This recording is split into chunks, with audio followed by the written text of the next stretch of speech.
ఆంధ్రప్రదేశ్ లో ముఖ్యమంత్రి చంద్రబాబు నాయుడు అభివృద్ధి ఎజెండాకు ముందుకు పోతున్నారు. డిప్యూటీ సీఎం పవన్ కళ్యాణ్ సనాతన ధర్మం అంటూ తన కార్యక్రమాలను కొనసాగిస్తున్నారు. కానీ టీడీపీ ఎమ్మెల్యేలు మాత్రం రాసలీలలో మునిగి తేలుతున్నారు. సో పార్టీలు మారినా నేతల వ్యవహారం మారట్లేదు. గతంలో వైసీపీ నేతలు చేశారు, ఇప్పుడు టీడీపీ నేతలు చేస్తున్నారు. రాసలీలతోటి పార్టీలు రచ్చరచ్చగా మారుతున్నాయి. ఎందుకు ఈ పరిస్థితి వచ్చింది మాట్లాడుకుందాం. ఈ రోజు ఆంధ్రప్రదేశ్ లో రాసలీలల వ్యవహారం రాష్ట్రంలో రచ్చరచ్చగా మారుతున్నాయి. ఇటీవల ఎమ్మెల్యే నజీర్ అహ్మద్ ఆదిమూలపు ఈ ఎమ్మెల్యేలు చేసిన రాసలీలల వీడియోలు బయటికి రావడం, ఆడియోలు బయటికి రావడం, ఇంకో నలుగురు ఎమ్మెల్యేలు అడ్డగోలుగా అధికారుల మీద వ్యవహరించడం, ప్రిన్సిపాల్లను వేధించడం, ఇలాంటి ఈ రాసలీలల వ్యవహారాలతో చంద్రబాబు నాయుడు ప్రభుత్వము ఎన్నో గొప్ప కార్యక్రమాలతో మంచి పేరు తెచ్చుకోవాలని చూస్తుంటే ప్రస్తుతము మంచి పేరేమో గాని రాసలీలల రాష్ట్ర ప్రభుత్వంగా ఈ పేరును మాత్రం సార్థకం చేసుకుంటుంది. ఇప్పటికే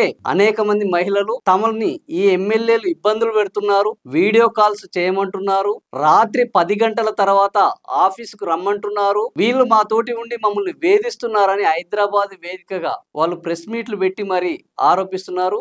మహిళల తెరువు వెళ్తే వాళ్ళ సంగతి చూస్తాము అని హెచ్చరిస్తున్న చంద్రబాబు నాయుడు మాటలు, అదే విధంగా సనాతన ధర్మము మహిళను అవమానించిన, మహిళల తెరువు పైన వాళ్ళ అంతు చూస్తామంటున్న డిప్యూటీ సీఎం పవన్ కళ్యాణ్ మాటలు నీటి మీద మూటలనే తేలుతున్నాయి.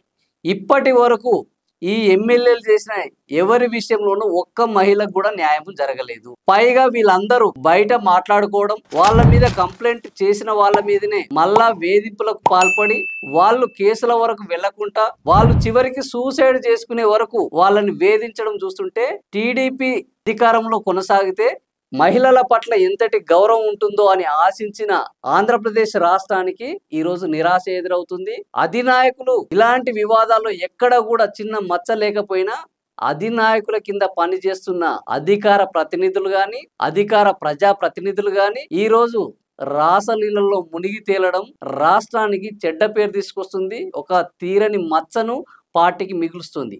అయితే ఇది కేవలం టీడీపీకి మాత్రమే పరిమితమైంది కాదు. గతంలో వైసీపీ కూడా ఇలాంటి వ్యవహారాల్లో అంబటి రాంబాబుది మనం చూడడం జరిగింది. దువ్వాడ శ్రీనివాస్ వర్సెస్ దివ్వెల మాధురి వాళ్ళ రాసలీలలు కూడా మనకు బయటికి రావడం, వాళ్ళ కుటుంబ వ్యవహారం పెద్ద గొడవగా మారడం, అదే విధంగా సాయిరెడ్డి, విజయసాయిరెడ్డి శాంతి వివాదం కూడా మనం చాలా చూసాము. ఈ నేతలు కూడా మహిళలకు సంబంధించి వాళ్ళని లోపరుచుకున్నారు లేదా వాళ్ళని వేధించారు. వాళ్ళతోటి ఒక అధికారిక ప్రజాప్రతినిధులు అయి ఎలా వ్యవహరించాలో అలా వ్యవహరించలేదు అన్న అప్పుడు ఆరోపణలు, విమర్శలు అనేకం వచ్చాయి. సో వాటికి వాళ్ళు ఎన్ని సమాధానాలు చెప్పినా ఈ రోజు వాళ్ళ కథలు ఎక్కడ ముగిశాయి అంటే దువ్వాడ శ్రీనివాసు, దివ్వెల మాధురి ఇద్దరు కలిసిపోవడం జరిగింది. అంబటి రాంబాబు అధికారాన్ని కోల్పోవడం జరిగింది. అదే విధంగా విజయసాయిరెడ్డి చివరకు పార్టీనే వదిలేసిపోవాల్సిన పరిస్థితి ఏర్పడ్డది. సో ఇలాంటి రాసలీలల కార్యక్రమాలు ఆంధ్రప్రదేశ్ ప్రజా ప్రతినిధులకు పాల్పడడం ఆ పార్టీల యొక్క పరువును తీయడమే కాకుండా రాష్ట్రం యొక్క పరువును కూడా తీస్తున్నాయి. సో ప్రజాప్రతినిధులు అనేవాళ్ళు ఈ రోజు ఈ రాసలీలలో మునిగి తేలడము, ఇప్పుడు ఆ రాష్ట్ర ప్రజలు ఏమిటి మాకు ఈ కర్మ, ఏమిటి ఇలాంటి నాయకులు మాకు దాపురించారు అన్న పద్ధతిలో వాళ్ళు ఆలోచించే పరిస్థితి వచ్చింది. మరి ఇప్పటికైనా చంద్రబాబు నాయుడు ఈ రాసలీలల వ్యవహారంలో మునిగి తేలుతున్న టీడీపీ ఎమ్మెల్యేల పైన చర్యలు తీసుకుంటారా?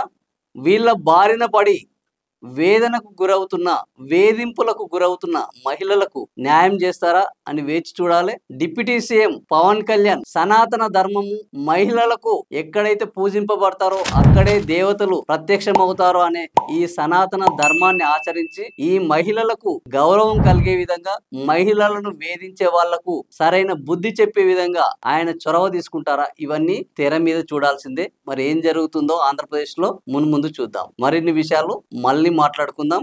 మీకు ఈ వీడియో నచ్చితే లైక్ చేయండి, షేర్ చేయండి, సబ్స్క్రైబ్ చేయండి. మరిన్ని వివరాలు తెలియజేయాలనుకుంటే కామెంట్ల రూపంలో మీ అభిప్రాయాలను తెలియజేయండి. Thank you for watching.